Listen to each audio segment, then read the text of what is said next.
আসসালামু আলাইকুম রহমতুল্লাহ। আশা করি মহান আল্লাহ তাআলার অশেষ দয়া ও রহমতে সকলে ভালো আছেন। আজকে আপনাদের সাথে কিছু গুরুত্বপূর্ণ বিষয় নিয়ে আলোচনা করব। তা হচ্ছে নারীর লজ্জা। নারীর লজ্জা হচ্ছে লজ্জাবতী গাছের মতো, হাত লাগলেই শেষ। সেটা স্বামীর হাত হোক বা অন্য কোনো পুরুষের। এই হাত লাগা শুধু শারীরিক স্পর্শে না, পুরুষের সঙ্গতায়ও নারীর লজ্জা কেটে যায়। যে মেয়ে যত বেশি পুরুষের সংস্পর্শে যাবে তার লজ্জা তত কমবে। যেমন চিত্রনায়িকারা বিকিনি পরতেও দ্বিধা করে না, পুরুষের মাঝে থেকে চক্ষু লজ্জা উঠে গেছে। কনজারভেটিভ ফ্যামিলির মেয়েকে ওড়না ছাড়া দাঁড়াতে বললেও সে লজ্জায় মরে যাবে। ইদানিং ফেসবুক এই লজ্জা নিবারণের ভূমিকা পালন করছে। ফেসবুকে বন্ধু বেশি, অতি আধুনিকরা ছেলে বন্ধুর সঙ্গে পিরিয়ড নিয়ে কথা বলে, স্মার্ট করতে গিয়ে শরীর নিয়ে নগ্ন কথা বলে, মাইন্ড করলে বলে just kidding, take it easy. Easily নিতে নিতে সেই অশালীন বিষয় আর অশালীন লাগে না, লজ্জা শেষ।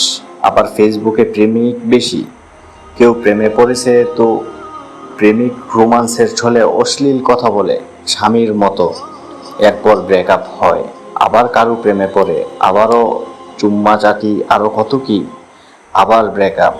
লজ্জা শরমের মাথা খেয়ে মেয়েটা একসময় নির্লজ্জ হয়ে যায়। প্রেম নারীর লজ্জাশীলতাকে গ্রাস করে, পুরুষের সব বিলীন হয়ে যায়। নারীর কাছে পুরুষের উপস্থিতি নেশার মতো।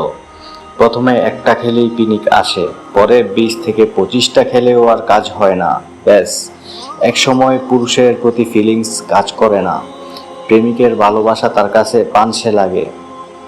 একটার পর একটা পুরুষ বদল করে, কিন্তু স্থির হতে পারে না। জানাশোনা শেষ হলেই আর ভালো লাগে না, বোরিং লাগে। কারণ ডিফারেন্ট টেস্ট নিতে নিতে ভালোবাসার অনুভূতি শেষ। মুরব্বীরা বলতেন বিয়ের পরে মেয়েদের লজ্জা কমে, বাচ্চা হবার পরে আরও কমে যায়। তখন বুঝতাম না, ভাবতাম লজ্জা ফোড়ার মতো কিছু, বিয়ের পরে গলে যায়। এখন বুঝি আগে মেয়েদের কাছে স্বামী ছিল পুরুষ, তাই বিয়ের পরের কথা এসেছে। এখন বিয়ে লাগে না, পুরুষের কাছে আসতে ফেসবুক হলেই চলে। ফেসবুক সেই স্বামীর ভূমিকা পালন করে। কথাগুলো না বুঝলে ভিডিও আরেকবার দেখুন, তারপর মন্তব্য করুন। আর যাদের এই লেখা পড়ে গায়ে লাগবে, লেখাটা বিশেষভাবে তাদের জন্য। আমার জন্য সবাই দোয়া করবেন, আল্লাহ রাব্বুল আলামিন যেন আমাকে তার প্রেমে আসক্তি হবার তৌফিক দান করেন, আমিন। আল্লাহ রাব্বুল আলামিন আমাদের সবাইকে দ্বীনের সঠিক বুঝ দান করুন, আমিন সুম্মা আমিন।